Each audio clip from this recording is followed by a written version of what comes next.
Okay, well, we are in the book of Deuteronomy. Now, as most of you probably realize, we are going into the Torah, 5 books of Moses.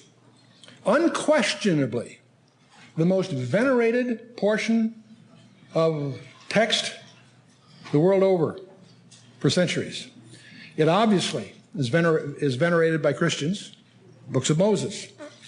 And Jesus authenticated those books as having been written by Moses. But it's also the most venerated portion of Scripture to the Jews.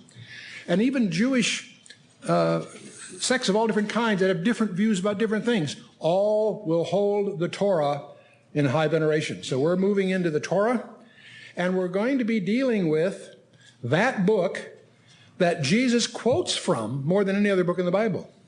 That should get our attention. Any book of the Bible is precious, is supernatural, and is there for you and I. But the Torah speaks to all of us, not just people of a Jewish background, not just for an Old Testament background of the New Testament. No.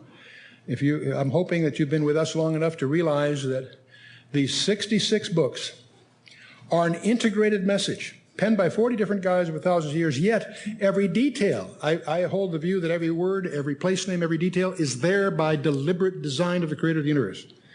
And once you begin to discover that for yourself, not because I said it for heaven's sakes, but when you begin to get sensitized to that and begin to discover that, it all ties together in a way that's not only remarkable, it is supernatural. Because these books that were written thousands of years earlier anticipate the details of things that happened thousands of years later. It all ties together. You begin to realize that the origin of this message is from outside the dimensionality of time itself. And so with that kind of a background, we're going to move into the Torah. Specifically, we're starting the book of Deuteronomy. This is the first session, and we're going to just explore briefly chapters 1 and 2. There are 34 chapters in the book, so that means we'll probably have about 16 sessions altogether.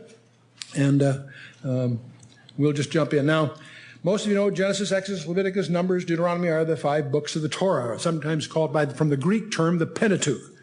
The Jewish term would be the Torah. Genesis, the book of beginnings. Exodus, the birth of the nation itself. Leviticus, the law of the nation. And Numbers, the wilderness wanderings. The book of Deuteronomy is generally viewed as the laws reviewed. And I'm trying to say that politely because the name is a misnomer. We'll come to that in a minute. Moses is at near the end of his tour of duty, and he's reviewing both their history and the law as an exhortation to them. You're hearing the sermons, in effect, of Moses in his twilight time. Now, Deuteronomy can be viewed as the bridge between the first 4 books, which are outside the land, and the next 7, which are inside the land. Because from Deuteronomy on, you got Joshua, they're in the land. And up till Deuteronomy, Numbers, they're in the wilderness. They're not in the land. So this is the bridge between that, in that sense. One of the things we'll cover next time, or I should say actually the session after next, is the Shema. Probably the most quoted, the most available piece of scripture in the world, because it's inside every mezuzah, almost every mezuzah, throughout on every Jewish threshold. What is the Shema? What does it mean for you and I? Jesus quoted from it to identify the great commandment, and yet he adds a subtlety. We'll talk about that when we get to it.